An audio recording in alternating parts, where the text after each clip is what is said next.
Good morning, I hope everyone's well today. So Ofcom have decided to fine GB News £100,000 for a People's Forum they did during the general election campaign with Rishi Sunak. And they're saying it was not impartial, it was biased towards the Tories.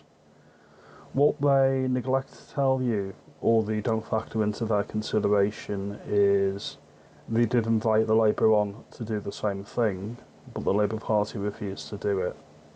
And yet, GB News has been fined because they weren't impartial. Why does this matter? Because, like all of them, GB News are better than Channel 4, they are better than ITV, they are better than the BBC. The BBC aren't regulated by Ofcom, they get to mark their own homework.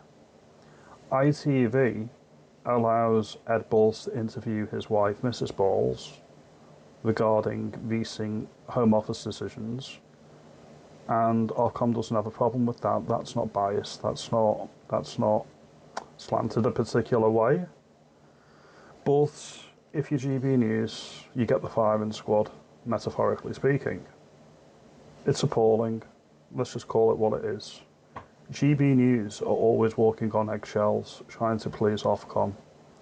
Ofcom isn't fit for purpose. It needs to be taken down. It's another blur-eyed institution that we don't need. That's just my opinion.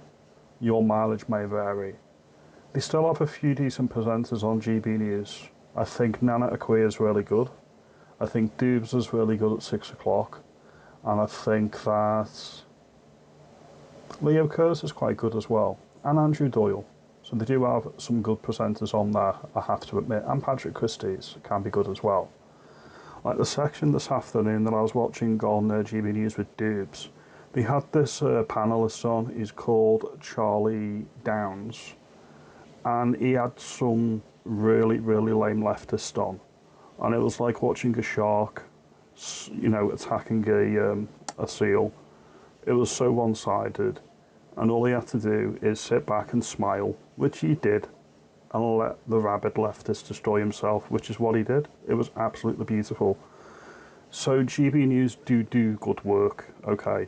They're not perfect, they've made mistakes, and there was a particularly egregious incident earlier this week with Tommy Robinson, where they tried to, or I think it was a mistake, but they tried to imply that Hugh Edwards wasn't a criminal. He is a criminal, he just wasn't sent to prison. And that's the whole point. We let people that attack children avoid prison, but we get people sent to prison for mean tweets and for being a journalist. So yeah, there is two-tier policing, and they did make a mistake there, so I will acknowledge that.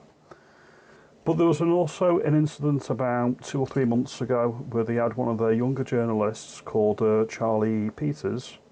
He went to a sentencing of another South Asian grooming gang. He was the only press there. No other press was there. ITV wasn't there. BBC wasn't there. And Sky News wasn't there. No one else was there.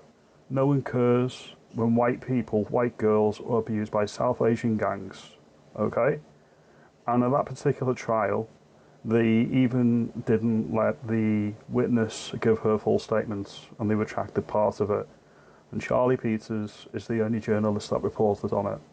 So yes, GB News may not be perfect, but they are the best we've got currently. That's just my opinion. But yeah, abolish Ofcom, protect GB News, and GB News needs to learn that you can't appease Ofcom. They're going to try to take you down. If you like this video, give me a thumbs up, give me a like and subscribe. Let me know if you think I'm talking out of my rear end. I try to be balanced here and give my full opinion. So, thank you for your time.